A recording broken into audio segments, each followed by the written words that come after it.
তাহলে মহব্বতের সাথে পড়ুন আল্লাহ আল্লাহ আল্লাহ আল্লাহ আল্লাহ আল্লাহ আল্লাহ আল্লাহ আল্লাহ আল্লাহ আল্লাহ আল্লাহ আল্লাহ আল্লাহ আল্লাহ আল্লাহ আল্লাহ আল্লাহ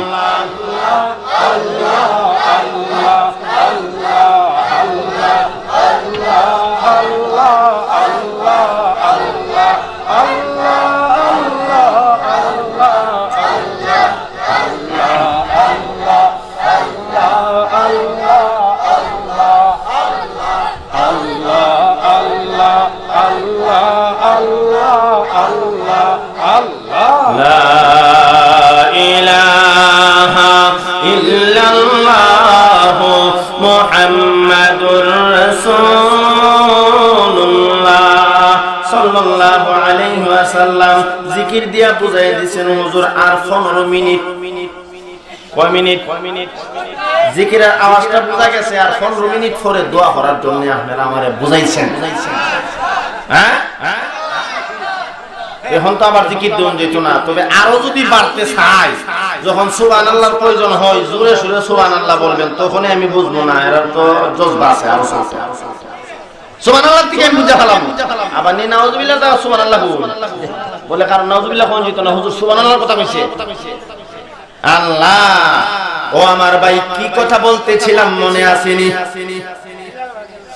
বিলাল রাদিয়াল্লাহু তাআলা আনহু কাকে আল্লাহ মানতেন আপনি আমি যাকে আল্লাহ মানি সেই আল্লাহকে জোরে কোন ঠিক কি ঠিক না আল্লাহ নবীর সাহাবী হযরত বিলাল হাবশী রাদিয়াল্লাহু তাআলা আনহু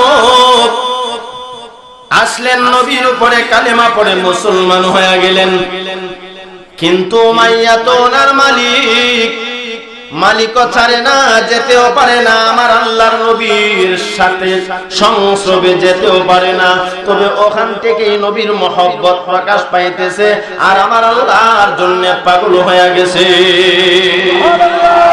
হযরত বিলাল হাবশী রাদিয়াল্লাহু তাআলা আনহু সে লম্বা কথা শুনকে বলে দেই আল্লাহর জন্য পাগল হয়ে রাত্র যখন গভীর হয়ে যায় আমার আল্লাহ নামের জিকির করে মনি বোমাইয়া শুনতে পায় বিলাল হাবশী আল্লাহ আল্লাহ নামের জিকির করে এমনি রাগান্বিত হইয়া তার উপরে আঘাত আর প্রহার করতে শুরু করলো অনেক কষ্ট দিল রে বাবা উত্তপ্ত বালুর মধ্যে নিয়ে শেষরাইতে শুরু করলো আটুর চামড়াগুলি ছিলে গেল এমন রক্ত বের হতে শুরু হইল শুধু তাই নয় আল্লাহর নবীর সাহাবী হযরত বিলাল হাবশীকে জ্বলন্ত আংরা পিঠের মধ্যে রেখে দিত জোরে কোন নাউজুবিল্লাহ আল্লাহর নবীর সাহাবী হযরত বিলাল চোখে পানি ছেড়ে কাঁদতেন আর আমার আল্লাহকে আল্লাহ আল্লাহ বলে ডাকতেন কিতাবে লেখে আল্লাহু আহাদ আল্লাহু আহাদ আল্লাহু আহাদ বলে ডাকতেন আর বুঝাইতেন রে মনিব উমাইয়া একমাত্র আমার মহান আল্লাহ এক অদ্বিতীয় সুবহানাল্লাহ এইভাবে জোরে জোরে আল্লাহ নামের শব্দ উচ্চারণ করতেন আল্লাহু আকবার বলতেন এই মনিব উমাইয়া রাগান্বিত হইয়া তার জল্লাদদেরকে দিয়ে নির্যাতন করতে শুরু করলেন নির্যাতনের কারণে আল্লাহর বান্দা নবীর সাহাবী হযরত বিলাল হাবশী আল্লাহু আকবার বলে কাঁদতেন হযরত আবু বকর রাদিয়াল্লাহু তাআলা আনহু ছিলেন মুরব্বি সাহাবী উনি গিয়া বলেন বিলাল তোমার থেকে আমি বয়সে বড় আমি মুরব্বিদের কথা মানতে হয় এখন তোমাকে আমি একটা আদেশ করব এখন থেকে তুমি আল্লাহ নামের জিকির মনে মনে করবা সুবহানাল্লাহ এর মধ্যে কি হিকমত রয়েছে তোমার মনে ঘুমাইয়া বুঝতে পারবে না তুমি যে আল্লাহর জিকির করো জোরে জোরে জিকির করলে আমার যে আল্লাহ শুনবে আস্তে আস্তে মনে মনে জিকির করলে আমার সেই আল্লাহ শুনে জোরে কোন ঠিক কি ঠিক না আমার আপনার মহান আল্লাহ এমন মালিক আমার আল্লাহ আল্লাহ কেমন শুনে রে বাবা, সাত জমিনের নিচে আছে তাহতা সারা, এর নিচে একটা পিপিলিকা যদি হাঁটে, এই হাঁটতেছে আওয়াজ হয়নি না হয় না? হুজুর এখন এই পিপিলিকা হাঁটলে পরে আওয়াজ হয়নি, শুনছেন নি আপনারা? শুনছেন? না না না, ওই পিপিলিকা হাঁটলে কেমন আওয়াজ হয় তা আমরা শুনতে পাই না। আমার আল্লাহ জগতের মানুষকে বোঝায়, ও পৃথিবীর মানুষ, এই যে পিপিলিকা হাঁটে, এই পিপিলিকা হাঁটতে গিয়া যে পরিমাণ আওয়াজটা হয়, সেই পরিমাণ আওয়াজটা পর্যন্ত আমি আল্লাহ শুনতে পাই। এই পিপিলিকা হাঁটে কি পরিমাণ স্পিডে হাঁটতেছে, সেই হাঁটাটাও আমি আল্লাহ দেখতে পাই। হযরতে আবু বকর রাদিয়াল্লাহু তাআলা আনহু বলেন, এ সাহাবী, এ বিলাল, এখন থেকে তুমি আস্তে আস্তে আমার আল্লাহ নামের জিকির করবা।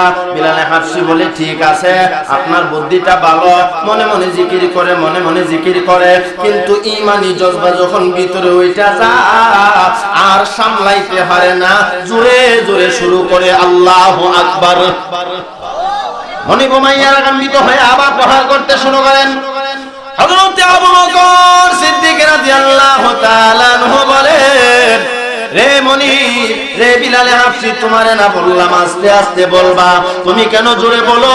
এমনি বিলাল হাফসি রাদিয়াল্লাহু তাআলা আনহু বলেন, ওরে আমার ভাই আবু বকর, আপনি কি জানেন আমার মনিব মাইয়া যখন আমাকে আঘাত করে প্রহার করে গো, এই আঘাতের কারণে আমার শরীর দিয়া রক্ত বের হয়ে যায়, এই রক্ত বের হওয়ার পরে আমার শরীরে ব্যথা লাগে, মারলে পরে রক্ত বের হলে পরে শরীর দিয়া ব্যথা হয়নি না হয় না? আর জোরে হন, শরীরের মধ্যে ব্যথার সঞ্চয় হয়।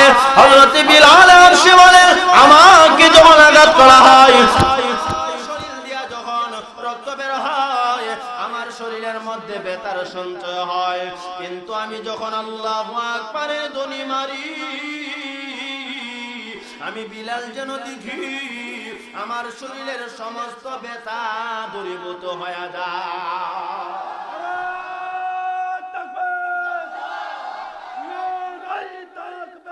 ও আমার ভাই, ভালো করে বুঝেন, বিলাল হাফসি রাদিয়াল্লাহু তাআলা আনহু জোরে দিতেন, আমাদেরকেও সবক শিখিয়ে দিছে রে দুনিয়ার ইমানদার বান্দা বান্দিরা, আল্লাহু আকবারের ধ্বনি আসতে হবে না, আল্লাহু আকবারের ধ্বনি হবে জোরে। শাহজালাল ইয়ামনি রাহমাতুল্লাহি আলাইহি যখন আল্লাহু আকবারের ধ্বনি দিয়া সামনে আগায়া গেলেন রে বাবা, আল্লাহু আকবারের ধ্বনির কারণে রাজা গুরু গোবিন্দরের বাড়ি ভেঙ্গে খান খান হয়ে যাইত। ওই শাহজালালের জমিনে যখন যাই, সেখানে গেলে শাহজালাল রহমাতুল্লাহি আলাইহির মাজার জিয়ারত করি। ও আমার বাবা, রাস্তা দিয়ে আসি, গেলাম আল্লাহর ওলির মাজারটা জিয়ারত করলাম। এমনি একদিন ড্রাইভার কো, হুজুর ওই পাশে রাজা গুরু গোবিন্দরের বাড়ি, আসেনি, এটা একটু দেখা নেই। সুবহানাল্লাহ কইতেন না? বিশাল উঁচা পাহাড়, ওই পাহাড়ের উপরে রাজা গুরু গোবিন্দরের বাড়ি। রাজা গুরু গোবিন্দর বড় ইমানদার ছিল। আওয়াজ দিয়ে এখন না না না, বেঈমান ছিল, মুসলমানদেরকে দুনিয়া থেকে বিদায় করেছে। ওই আপনার মীরের চক, মুক্তির চক এলাকাতে সিলেটের একটা জায়গা, ওখানে বুরহানুদ্দিন শাহ রহমাতুল্লাহি আলাইহি আল্লাহর ওলি ঘুমায় আছে। ইতিহাস শুনতে পাইলাম বুরহানুদ্দিন শাহ রহমাতুল্লাহি আলাইহি ছেলের আকিকা করবেন, একটা গরুই জবাই করেছেন। মুসলমানের সংখ্যা কম, এই গরুর গোশত খাবে কে? খাওয়ার তো মানুষ নাই। এখনকার মতো তো ডিজিটাল যুগ নাই যে ফ্রিজে রেখে দেবে। ও আমার ভাই, কিছু খাইলেন, বাকি গুলিয়ে যেভাবে হক শেষ করে দিলেন। চামড়াটা কি করবে? এই চামড়াটা মাটি হইদা মাটির নিচে দিয়া একবারে মাটি চাপা দিয়া দিলেন। কেন রে বাবা, কেন? রাজা গুরু গোবিন্দর ছিল বেঈমান। ওই গোবিন্দর যদি জানতে পারে এই সলিতের জমিনে গরু জবাই করা হয়েছে, তাহলে দুনিয়া থেকে বিদায় করে দেবে, এই জন্য মাটি চাপা দিয়া দিলেন। আল্লাহর কুদরতের ফয়সালা বোঝা যায় না।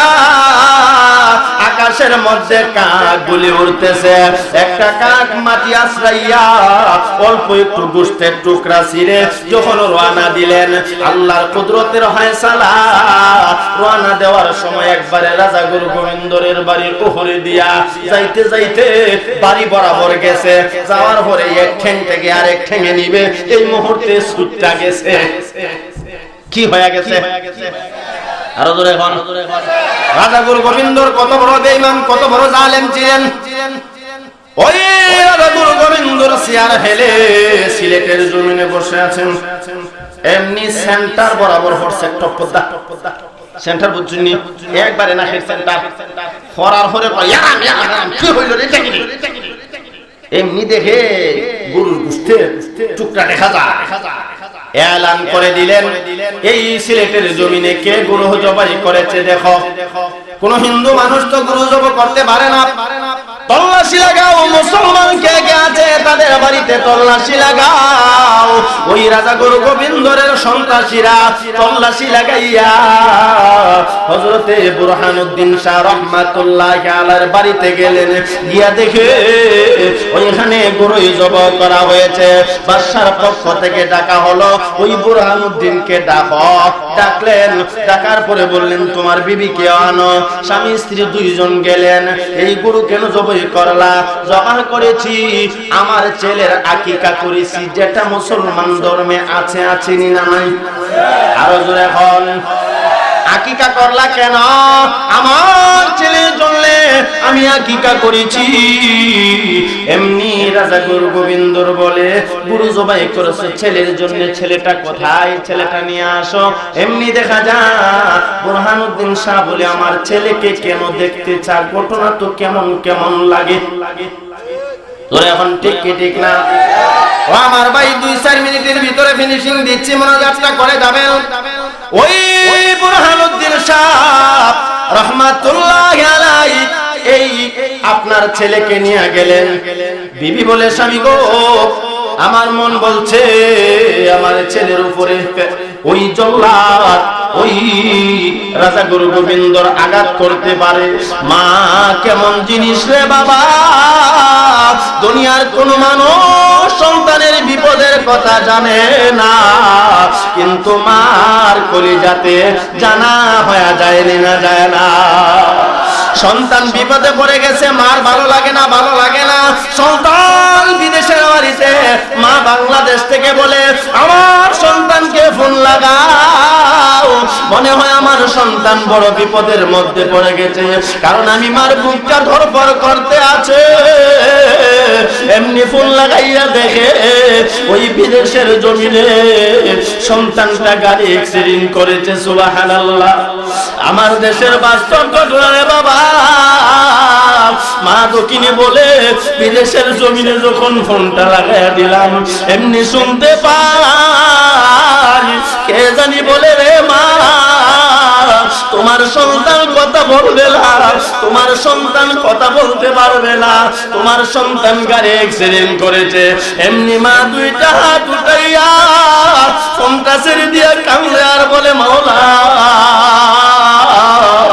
আমার সন্তানরে তুমি বিপদ দিয়েছ, এই বিপদটা যদি আমি মারে দিয়া দিতা জুড়ে ঠিক কি ঠিক না? পরে আমার যুবক ভাই, মা বাবার মনে কষ্ট দিও না। মা বাবা কেমন জিনিস শোনো, বাস্তব ঘটনা।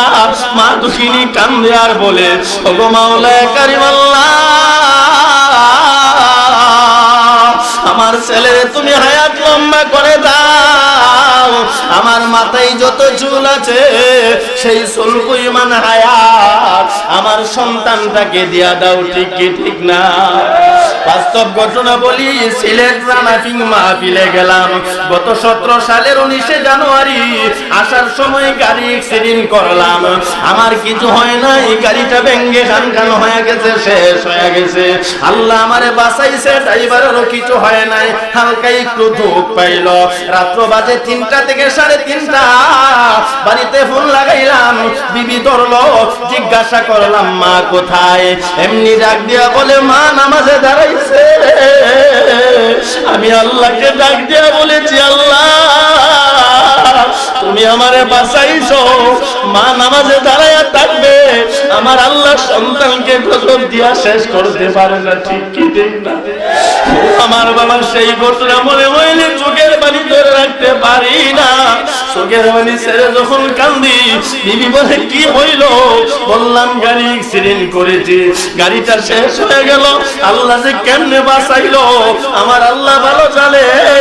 মা দুঃখিনী নামাজ শেষ করে ফোন দিয়া বলে, ওরে আমার বাবা, রাত্রটা গভীর হয়ে গেছে, আমি কোন থেকে জাগাইয়া ওযু বানাইয়া নামাজে দাঁড়াইয়া গেছি, আর মনে মনে ভাবতেছি নামাজ শেষ করে সন্তানের জন্য দোয়া করব।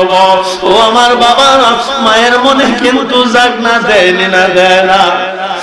আমি আপনাদেরকে কষ্ট দিতে চাই না, একটা কষ্ট দিয়ে যাব তোমাদের যাদের মা বাবা দুনিয়াতে আছে রে যুবক ভাই, মা বাবার মনে কষ্ট দিও না।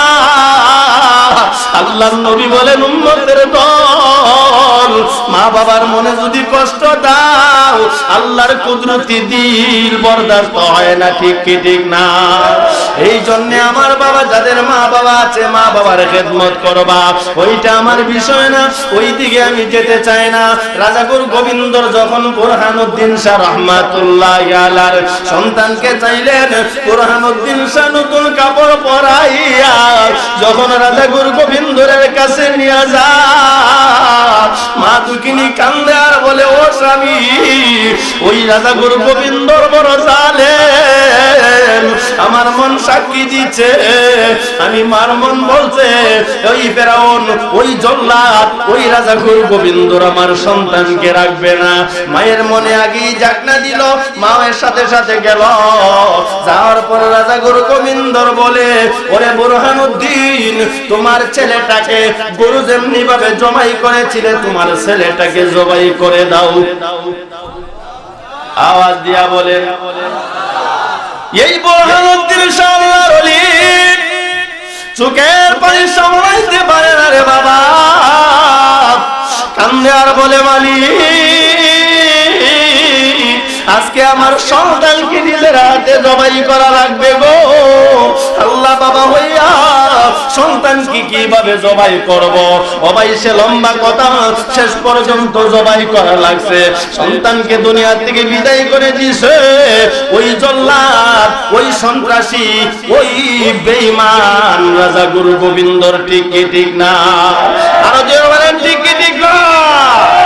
এই রাজা গুরু গোবিন্দর মুসলমানদেরকে বড় নির্যাতন করেছে, অন্যায় অত্যাচার করেছে, কিন্তু আল্লাহর ওলি শাহজালাল ইয়ামুনি রাহমাতুল্লাহি আলাইহি ওই জল্লাদের ভিতর, ওই জল্লাদের সাথে, ওই যে রাজা গুরু গোবিন্দর বাহিনীর সাথে যুদ্ধ করেছেন কিসের মাধ্যমে? আল্লাহু আকবারের ধ্বনির মাধ্যমে। সুবহানাল্লাহ।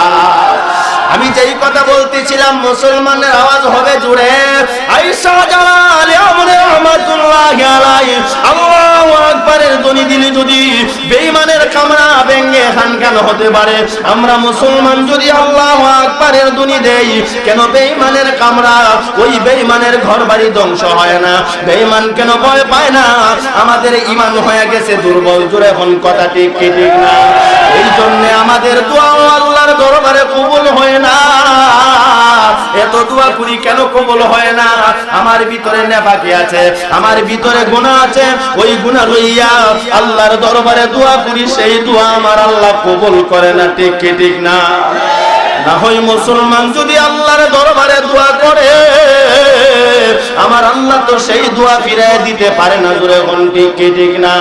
আমি যেই কথা বলতেছিলাম, আল্লাহর নবীর সাহাবী হযরত বিলাল হাবশী রাদিয়াল্লাহু তাআলা আনহু চোখের পানি ছেড়ে কান্দে আর বলে, আল্লাহ, আমারে এমন আঘাত করতেছে, আমার শরীরের মধ্যে জ্বলন্ত আংরা জ্বালায়া দিছে। আল্লাহ, আমি দুনিয়া থেকে বিদায় হইতে রাজি, একটা মুহূর্তের জন্য আমি আমার মাওলায়ে কারীমকে ভুলতে রাজি না। জোরে কোন ঠিক কি ঠিক না? এই জল্লাদ সন্ত্রাসী নমরুদ, ওই উমাইয়া বলেন, এই মুহূর্তে তোমাকে দুনিয়া থেকে বিদায় করে দেওয়া হবে। বিলাল হাবশী বলেন, আমি বিদায় হইতে রাজি, একটা মুহূর্তের জন্য আমার আল্লাহকে বলবো না। যেই কথা বুঝাইতেছিলাম, আল্লাহু আকবারের ধ্বনি জোরে জোরে মারলেন। মারিয়া মারিয়া বলেন, ও নবীর সাহাবী আবু বকর, আপনি বলেছেন আসতে বলার জন্য, কিন্তু আমি তো আসতে পারি না। আমার জবান দিয়া জোরে উচ্চ স্বরে আল্লাহু আকবারের ধ্বনি চলে আসে। ইমানি স্পিড কারে কয়, আমাদেরও তো ইমানি স্পিড আছে। এমন যদি পরিস্থিতি হয় আর বলা হয় দোহা কলার মানুষ যারা আছে তোমাদেরকে আগামী কালকে জবাই করা হবে যদি তোমরা এক আল্লাহকে মানো, রাত্রের ভিতরে দোহা কলার বেশরদেক মানুষ কইব বাগি জান বাঁচান ফরজ ফতোয়া দিব তোর এমন ঠিক কি ঠিক না না না ও ভাই মুসলমান ইমানদার যারা আল্লাহর জন্য পাগল হয়ে যেতে হবে। ইস্তেকামাত দ্বারা শুধু আল্লাহকে আল্লাহ বললাম এখানেই শেষ না, ইস্তেকামাতের তাফসীর করেছেন মুফাসসিরে কেরাম। যারা আল্লাহকে আল্লাহ বলেছো তারা কিন্তু নামাজ পড়া লাগবে। তুমি বলো আমার রব আল্লাহ, নামাজ পড়ো না, এর মানে তুমি ইস্তেকামাত থাকতে পারো না। তুমি বলেছো রব্বুন আল্লাহ, আমার রব আল্লাহ, তুমি রোজা রাখো না, তুমি ইস্তেকামাত থাকতে পারো না। তুমি বলেছো রব্বুন আল্লাহ, আমার রব আল্লাহ, তুমি নবীর সুন্নাত মানো না, তুমিও ইস্তেকামাত থাকতে পারো না। শুধু জবান দিয়া যদি বলো আমার রব আল্লাহ, আমার রব আল্লাহ, এখানেই হবে না। আমার আল্লাহ দুই নম্বরে বলেন আমলে সালেহের কথা, নেক আমলের কথা। তুমি নেক আমল করবা, যদি নেক আমল করো ঈমানের পাশাপাশি নেক আমল করব, তুমি ক্ষতিগ্রস্ত হইবা না। সুবহানাল্লাহ। ও আমার ভাই, নেক আমলের ভিতরে নবীর সুন্নাত দাঁড়িয়ে আছে না নাই? আরো জোরে কর। অনেকে আছো নবীর সুন্নাত দাঁড়িয়ে রাখো না, নবীর কলিজাতে আঘাত করো রে ভাই।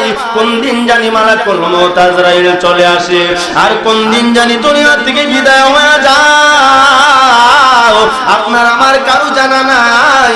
এই জন্য মরণের প্রস্তুতি গ্রহণ করো। আর যারা নবীর সুন্নাত দাঁড়িয়ে রাখতে পারো না, আজকে নিয়ত বানাও আর নামাজ ছাড়বো না, আর রোজা ভাঙবো না, আর নবীর কলিজাতে আঘাত করবো না, আর দাড়ি কামাইব না। কেন কামাইব না? এটা নবীর সুন্নাত। যেদিন কঠিন কিয়ামতের মাঠ কায়েম হয়ে যাবে, ওই কঠিন কিয়ামতের ময়দানে আমার নবীর সুপারিশ ছাড়া জান্নাতে যাওয়া সম্ভব হবে না। ও আমার ভাই, জান্নাতে যদি যেতে হয় আমার নবীর সুপারিশ লাগবে, তাহলে আমার নবীর মহব্বত কলিজাতে ঢুকাইতে হবে। সাহাবায়ে কেরাম নবীর জন্য জীবনটা পর্যন্ত বিলীন করে দিয়েছে। সাদেসা নবী বিয়া করবে না না না, নবীর পাগল হইয়া চলে গেল। হযরতে হামজা রাদিয়াল্লাহু তাআলা আনহু বিয়া করছে, বাসরঘর ফরজ গোসল শুনতে পাইল নবী নাই, নবী নাই। নবীর কত ইশক আর নবীর কত মহব্বত, নবীর পাগল হইয়া হযরতে হামজা ফরজ গোসল না করে দৌড় মারলেন যুদ্ধের ময়দানে। ওই যুদ্ধের ময়দানে গিয়া গলা কাটাইয়া শাহাদত বরণ করে ফেলেছে। ঠিক কি ঠিক না? নবীর মহব্বত বেশি নাকি বিবির মহব্বত বেশি? ও ভাই, কোন দিন জানি মরিয়া যাও, যদি নবীর সুপারিশ পাইতে চাও তাহলে নবীর সুন্নাত তরিকা মাইনে চলতে হবে। মরণের কথা মানো আর মন রে বুঝাও রে মন, আমি তো চিরদিন থাকবো না। আজকে দুনিয়ার ডংরঙ্গের জন্য পাগল হয়ে গেলাম, সৌন্দর্যের জন্য পাগল হয়ে গেলাম। ও আমার ভাই, ভালো করে বুঝেন, দাড়ি কামাইলে সুন্দর লাগে। তুমি যেমন বুঝো আমিও কিন্তু বুঝি। জুড়ে ঠিক কি ঠিক না? একটা ছেলে রিক্সা চালা, এই ছেলেও বুঝে দাড়ি কামাইলে সুন্দর লাগে। স্কুলে পড়ে, ভার্সিটিতে পড়ে, দাড়ি কামাইলে সুন্দর লাগে, স্মার্ট লাগে, এই কথা ভালো করে বোঝে। কিন্তু কেন রিক্সা চালক দাড়ি রাখলো, স্কুলের ছাত্র দাড়ি রাখলো, কলেজ ভার্সিটির ছাত্র দাড়ি রাখলো, তাই যদি তুমি জিজ্ঞাসা করো সে বলবে একমাত্র দাড়িটা রেখেছি আমার নবীর মহব্বতে। আরে তুমি তো ভার্সিটিতে পড়ো, তোমাকে তো অনেকে ভালো পাবে না। আমি কারো ভালোবাসা চাই না, আমি আমার নবীর ভালোবাসা, আল্লাহর ভালোবাসা চাই। জোরে কোন ঠিক কি ঠিক না? এই নবীর ভালোবাসার জন্য, নবীর মহব্বতে ওই সুন্নাত দাড়িটা রেখে দিল, এখন সুন্দর। ও আমার ভাই, এই নবীর মহব্বত যদি দিলে তাকে আর না, আর নবীর কলিজাতে আঘাত করব না, কারণ আমার নবীর সুপারিশ ছাড়া জান্নাতে যাওয়া যাবে না। আমার নবী জোরে বলেন উম্মতের দল, ও দুহা কালারি মুখ, তুমি যে দাড়ি রাখলা না, আজকে দাড়ি না রাখার কারণে আমি নবীর সুন্নাত মানলা না, আমি নবী তোমার সুপারিশও করব না, উপায় থাকবে নি। আরো জোরে বল, না না না, উপায় থাকবে না। এই জন্য আজকে মাহফিলে তাওবা করো, আর জীবনে নামাজ ছাড়বা না, নবীর কলিজাতে আর আঘাত করবা না, 5 ওয়াক্তের নামাজ পড়বা, দাড়িটা রাখবা, রাজি আসনি? কোন কোন যুবক নবীর মহব্বতে দাড়িটা রাখবেন? একটু হাত তুলে আমার আল্লাহরে দেখান। রহমতের ফেরেশতারা চতুর্দিক দিয়া ক্যামেরা করতেছে। যাদের দাড়ি আছে তারা না, যাদের দাড়ি নাই তারা একটু হাতটা তুলেন। কোন কোন যুবক ভাই আজকে আমার আল্লাহরে সাক্ষী রাখেন? রহমতের ফেরেশতারা সাক্ষী রাখেন। কে কে আল্লাহর নবীর মহব্বতে দাড়িটা রাখবেন, নবীর সুপারিশ পায়া জান্নাতে যেতে চান? একটু হাতটা উঁচা করেন রে বাবা। আপনাদের জন্য আমি একটু দোয়া করব। যাদের দাড়ি আছে তারা না, যুবক যারা দাড়ি নাই তারা হাত উঠাবেন। ও আমার যুবক ভাইয়েরা, স্ব ইচ্ছা কোনো জোর করা হবে না। কে কে হাতটা উঠাইছেন আপনারা একটু দাঁড়ান, আমি দেখতে চাই। কে কে দাড়িটা রাখবেন হাত তুলছেন, একটু আপনারা দাঁড়ান। স্ব ইচ্ছা যারা দাড়ি রাখবেন, আমি জোর করব না। যাদের দাড়ি আছে তারা না, যাদের দাড়ি নাই তারা হাত উঠান, একটু আপনারা দাঁড়ান। আমি আপনাদেরকে নিয়ে আল্লাহর দরবারে শেষ একটা দোয়া করে যাই। ওগো মাওলায়ে কারীম আল্লাহ, তোমার রহমতের ফেরেশতারা সাক্ষী, ওই ময়মনসিংহে ওই দুহাকালা গরিপুরে, দুহাখলা গরিপুরের যুবকরা তোমার নবীর ভালোবাসায়, তোমার নবীর মহব্বতে আর দাড়ি কামাইবে না, আর নবীর সুন্নতে আঘাত করবে না, নবীর কলিজাতে আঘাত করবে না। আল্লাহ ওয়াদা নবায়ন করেছে আর সুন্নতের বাইরে চলবে না। আমার যুবক ভাইদের জন্য একটা দোয়া করে যাই। ও মাওলায়ে কারীম, যেদিন কঠিন কিয়ামতের মাঠ কায়েম হয়ে যাবে, ওই কঠিন কিয়ামতের ময়দানে তোমার বন্ধুর সুপারিশ পাইয়া আমার যুবক ভাইদেরকে জান্নাতের মালিক বানায়া দিও। আপনারা মহব্বতের সাথে বলুন আমিন। আরো জোরে বলুন আমিন। আলহামদুলিল্লাহ। আমার যুবক ভাইরা বসে যান। কথায় কথায় আপনাদেরকে অন্যদিকে নিয়ে গেলাম। যারা ওয়াদা করছেন দাড়ি রাখবেন আর কামাবেন না, ও ভাই মনের সাথে সিদ্ধান্ত নেবেন। ও মন, আজকে যদি আজরাইল আসে আজকেই মরে যাব। দুনিয়ার লোভ লালসা আমার ভিতর থেকে সরাইয়া দিলাম, সকলের ভালোবাসা সরাইয়া দিলাম। দাড়ি রাখলে বিবি কি বলবে সেটা আমার জানার বিষয় না, সেটা আমার বুঝার বিষয় না।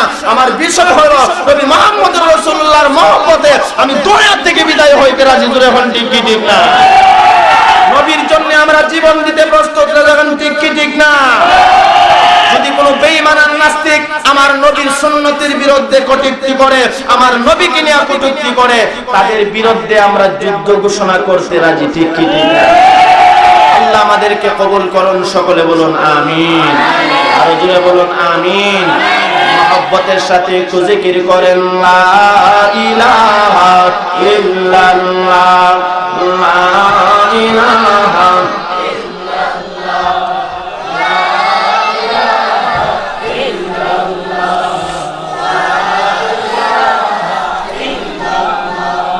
লা ইলাহা ইল্লাল্লাহ মুহাম্মাদুর রাসূলুল্লাহ সাল্লাল্লাহু আলাইহি ওয়াসাল্লাম। আমার ভাই ঘড়ির কাঁটা প্রায় একটার কাছাকাছি, সেজন্য আর লম্বা করব না, অতি সংক্ষেপে আপনাদেরকে নিয়ে শেষ করব। সকল মানুষ ক্ষতিগ্রস্ত, কিন্তু 4টা কাজ যাদের মধ্যে থাকবে, 4টা আমল যাদের মধ্যে আছে তারা ক্ষতিগ্রস্ত না। 1 নাম্বার যারা ঈমান এনেছে, 2 নাম্বার যারা আমলে সালেহ নেক আমল করেছে, 3 নাম্বার ওয়াতাওয়াসাউ বিল হাক্কি, যারা সব সময় সত্যের উপরে অটল রয়েছে। জোরে কোন ঠিক কি ঠিক না? ওয়াতাওয়াসাউ বিস সবর, সবরের আলোচনা করতে গেলে আরো সময় লাগবে, হকের আলোচনা করতে গেলেও সময় লাগবে। এই সূরার ভিতরে অনেক আলোচনা আছে রে ভাই, সেই পরিবেশনায় রাত্র গভীর হয়ে গেছে। এক্ষুনি দোয়া হয়ে যাবে। দোয়ার আগে ওয়াদা নিতে চাই, এই 4টা আমল আমাদের মধ্যে ফিট করব। রাজি আছেন তো? ওয়াল আসরি ইন্নাল ইনসানা লাফি খুসর ইল্লাল্লাযীনা আমানু ওয়া আমিলুস সালিহাত ওয়া তাওয়াসাউ বিল হাক্কি ওয়া তাওয়াসাউ বিস সাবর। আল্লাহ বলেন সময়ের কসম, যুগের কসম, পৃথিবীতে যত মানুষ নিশ্চয়ই সমস্ত মানুষ ক্ষতিগ্রস্ত, কিন্তু ইল্লাল্লাযীনা আমানু, যারা ঈমান আনয়ন করেছে, যারা আমলে চলে, নেক আমল করেছে, যারা সত্যের উপরে অটল রয়েছে, জীবন সত্যের জন্য বিলীন করে দিয়েছে, সবর ইখতিয়ার ধরেছে, ধৈর্য ধারণ করেছে, তারা ক্ষতিগ্রস্ত নয়। আর সবর ইখতিয়ার যারা করে তাদের জন্য আমার আল্লাহ অন্য এক আয়াতে সুসংবাদ দিয়েছেন, ওয়াবাশশিরিস সাবিরিন, যারা সাবিরিন ধৈর্যশীল তাদের জন্য সুসংবাদ। ওয়াবাশশিরিন দ্বারা মুফাসসিরিন کرام ব্যাখ্যা করেছেন আমার আল্লাহ সুসংবাদ দিয়েছেন। কিসের সুসংবাদ? আমার আল্লাহ জান্নাতের সুসংবাদ দিয়েছেন। জান্নাতে যদি যেতে চাও তাহলে ধৈর্য ধারণ করতে হবে। জোরে হন ঠিক কি ঠিক না? আল্লাহ আপনি আমাদেরকে এই চারটি বিষয়ে আমল করার তৌফিক দান করুন। সকলে মহব্বতের সাথে বলুন আমিন। আরো জোরে বলুন আমিন।